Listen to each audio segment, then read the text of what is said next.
Masayang araw, mga ka-PL. O eto na po ang naging interview ni Senator Amy Marcos na pumukaw po sa atensyon ng ating mga kababayan dahil sa nasabi nitong senadora dito nga sa interview, mga kababayan, na hindi niya kayang banatan ang kanyang kapatid dahil mahal niya di umano ito. Na sa pagkakaintindi naman po ng ating mga kababayan, yun na nga ba hindi kayang ilaglag kahit na may nakikita ng katiwalian. Kumbaga, mga ka-PL, tila kinukonsinti po nitong senadora si Dayunyor. O ito ang video, panoorin po natin at kayo na rin po ang humusga, mga ka-PL. At pagkatapos ng video, ito ho ang iilan sa mga sinabi niya, himay-himayin po natin. Okay? Pero bago ko po simulan, makikisuyo sa mga hindi pa po nakasubscribe.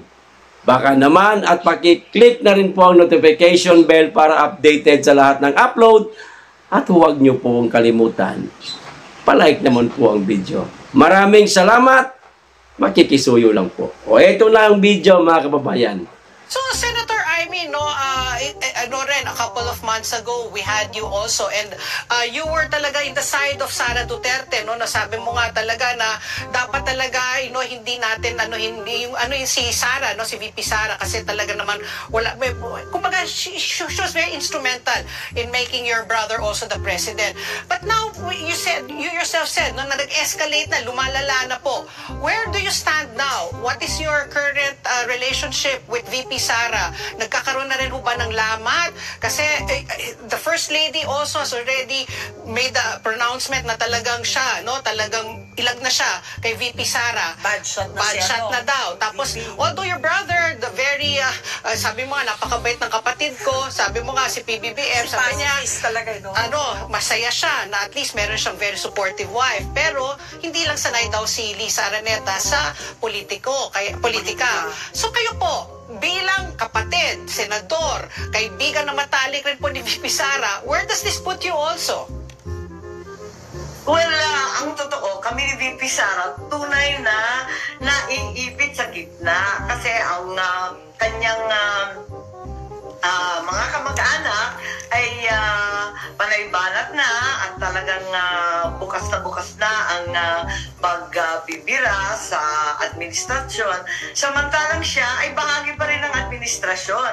Kaya maraming nananawagan na siguro mas maganda magbitaw na siya at yung iba naman sinasabi na wag kasi karapatan niya bilang VP. So naiipit rin si Inday, ako naiipit din kasi kung may nag-iintay na i-denounce ko, ika nga, o alipustahin, o banatan yung kapatid ko, hindi po mangyayari yun. Mahal ko yung kapatid ko. Kaya lang, sa kabila nun, yung mali ay mali, ang tama ay tama. Tiisan po tayo kasi talagang ganyan ang turo ng ama namin. Maintindihan naman siguro niya na kapag kinakailangan, katulad nitong PDEA Leaks, dapat ungkatin at alamin kung ano ba talaga ang nangyari. Ayun.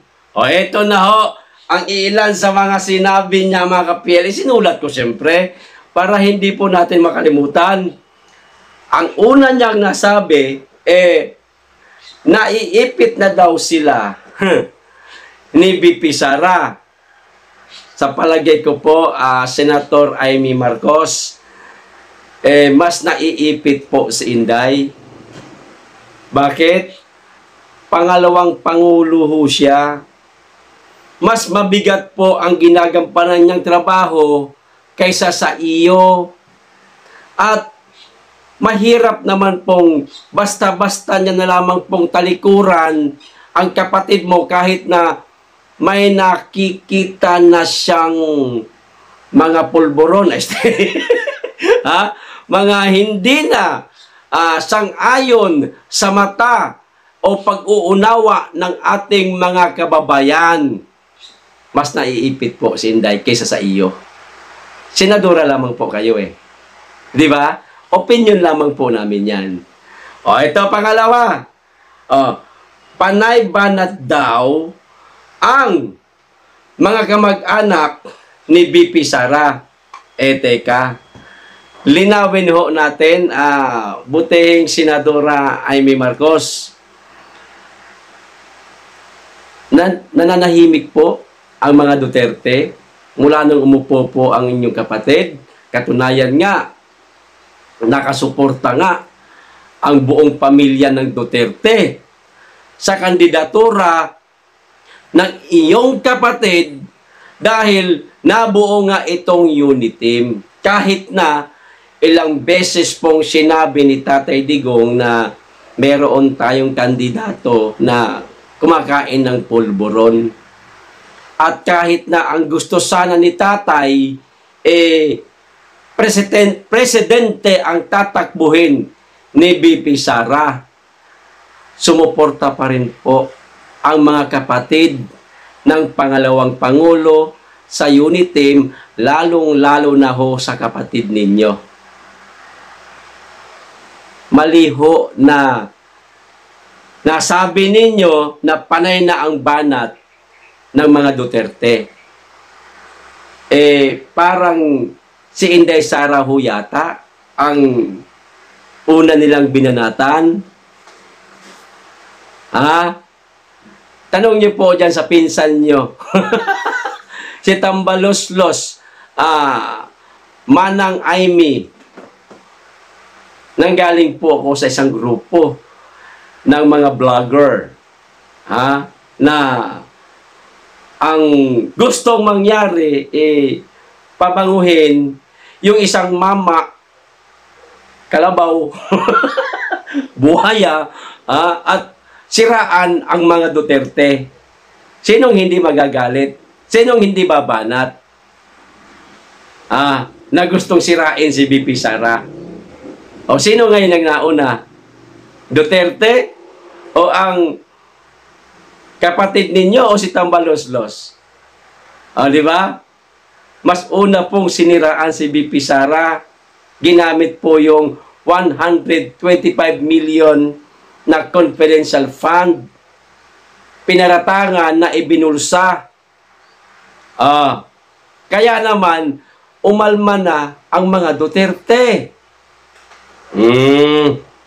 Di ba? Ito pa. Mahal daw niya kapatid niya, kaya di niya kayang banatan. Natural. Kapatid mo yan. Huwag mong babanatan. Pero, pwede mong punain. Kapag may nakikita ka ng hindi maganda, huwag mong banatan, pero punain mo lang. Turuan mo. At higit sa lahat, ipakita mo sa taong bayan ang pagpuna mo dyan sa kapatid mo. Na para hindi makita ng ating mga kababayan na tila kinukonsinti mo pa ang kapatid mo. Yun lang naman po ang gusto ng mga kababayan natin. Kamusta po ang bigas? Kamusta po ang ating mga magsasaka? Mga mangingisda? Mga manggagawa? Nag-aumento ba ang sweldo?